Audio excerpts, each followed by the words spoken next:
Hi guys, welcome my another vlog, another video. After long time video बनाउँदैछु 150 रुपैयाँ देख्दै हुनुहुन्छ नि। यसको चाहिँ मैले गिफ्ट किनेको छु अनि मेरो हातमा चाहिँ के भएको भन्दाखेरि चाहिँ म चाहिँ पुरै 1 वीक बिरामी थिए टन्सिलाइट भएर।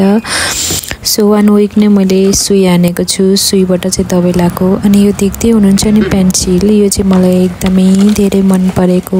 बट प्रिन्सेसले अलरेडी धेरै नै चलाएको कारणले यो पेन्सिलले राम्रोसँग नथामेको कारणले चाहिँ मैले यो लिइनँ।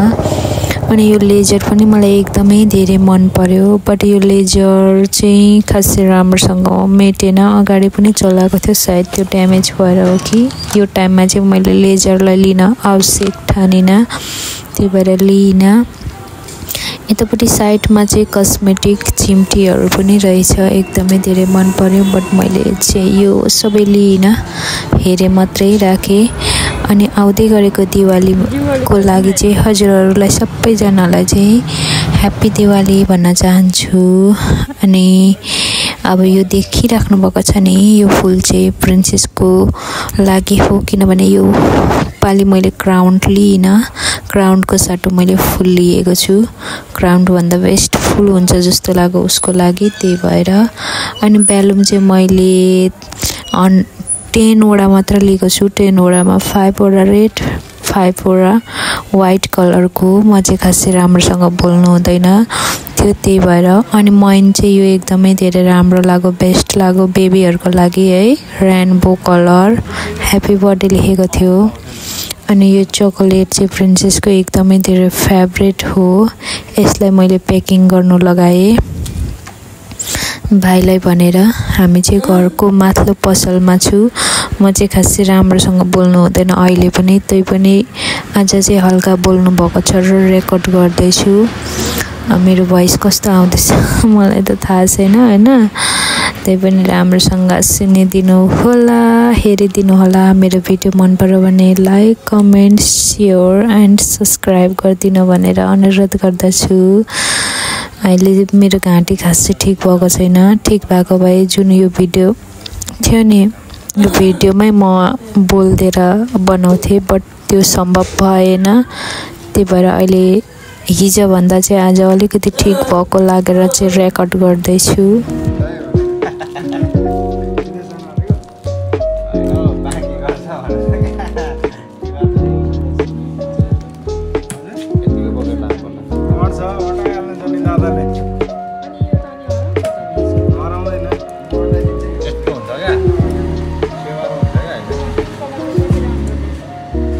हिजो मैले यो लाउनु भन्दाखेरि उसले आफै यो भनेर यस्तै बनाएको हो नि, राम्रै हेर नि।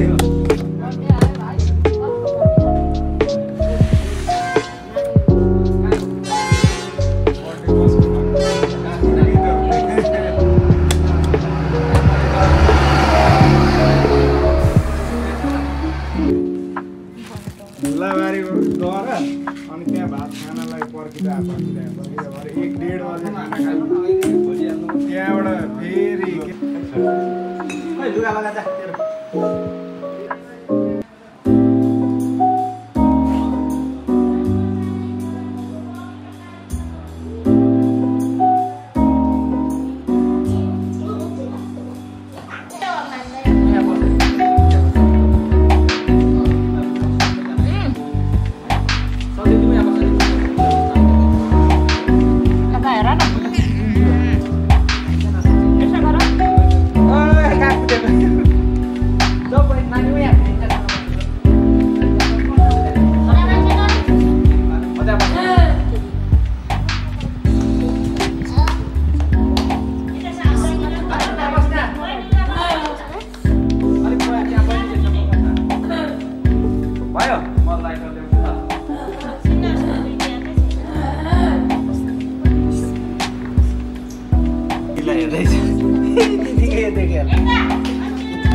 त्यो नपक्राउन एकछिन तिमी चाहिँ यो पक्रेर यसो गर्न आउँछ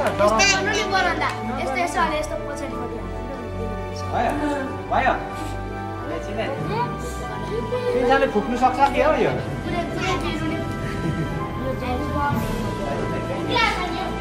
यो फुकेर मार्नुपर्छ ल एकछिन है 1 2 3 भन्छ नि ल म यो फुक्नुपर्छ त नफुक्ने कहाँ हुन्छ काट्ने खोइ यसो काट्ने खोइ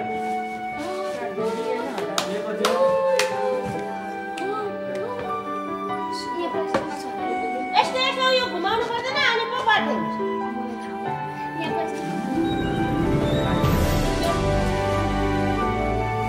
ल यसरी पक्र न दुईटा हातले म यो घुमाइदिन्छु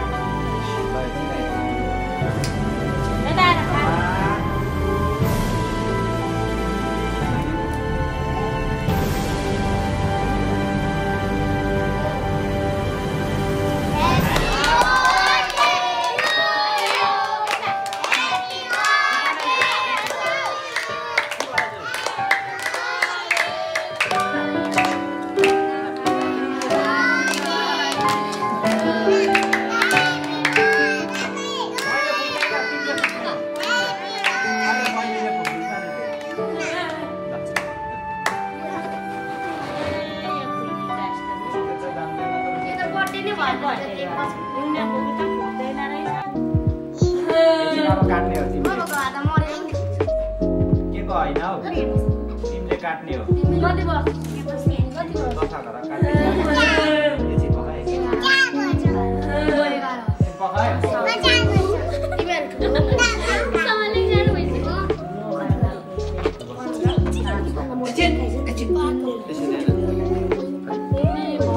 अघि यसरी काट्नु पर्ने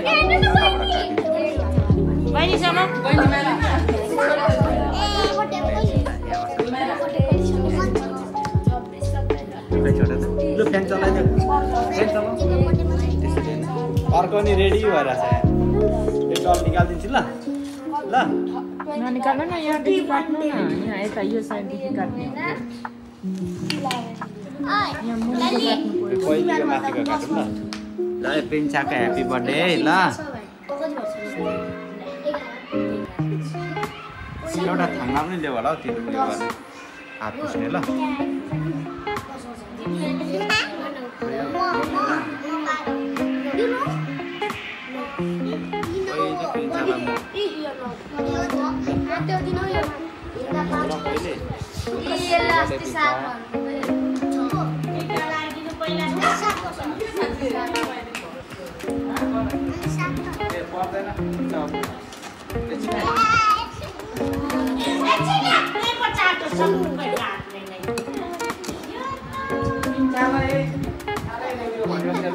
तिम्रो गिफ्ट बाबा दिएको है यो चाहिँ राखिराख न भरे हेर न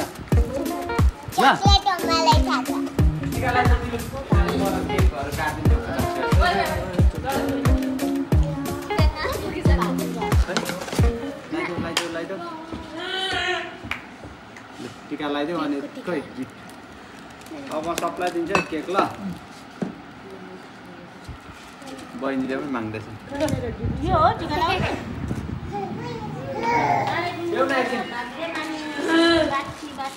बाटी हुनु धेरै गुनगुन नगर्नु मामा ल्याइदिएको अरे गिफ्टले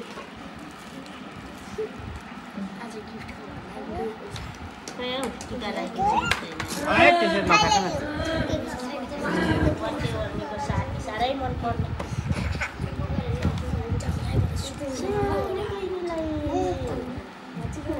ल पापा खाने छोरा मान्छेलाई त दिनु हुँदैन छोरा मान्छेलाई पर्दैन छोरी मान्छेलाई मात्रै खै यहाँ बोलिरहेको त्यसलाई त के दिनु कि हाम्रो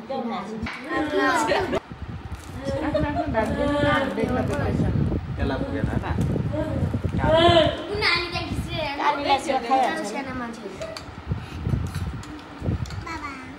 उयो प्लेट एकछिन म दिन्छु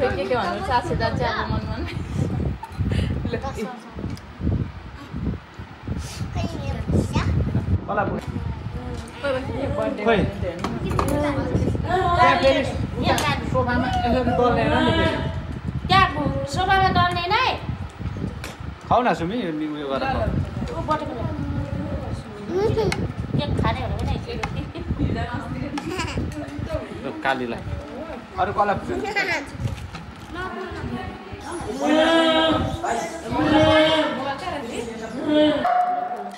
अनि यता आउनु यहाँ मेरो फेभरेट चकलेट कसले दिएको बाबा तिम्रो केमा दिएको तिम्रो हेप्पी बर्थडेमा दिएको किन मेरो फेभरेट चकलेट यता चाहिँ देखेन मेरो फेभरेट चकलेट यहाँ चाहिँ मामुले के दिनुभयो है यहाँदेखि खोला न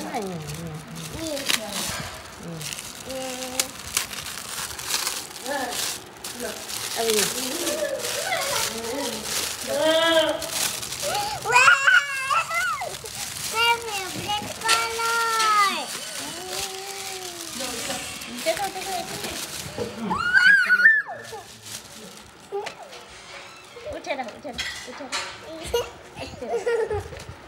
मेरो बाबा र मामुको गिफ्ट थियो राम्रो लाग्यो नक्कली यस्तोमा फुट्नु त फुट्दैन जस्तो अनि के केहरू हो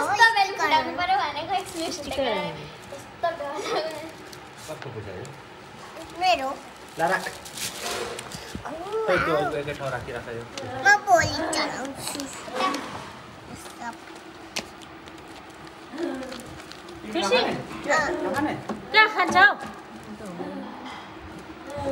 खुसी ह्याप्पी के भन्दै थियो के भन्छ चाहिँदैन काली दिदी मलाई म जान्छु भने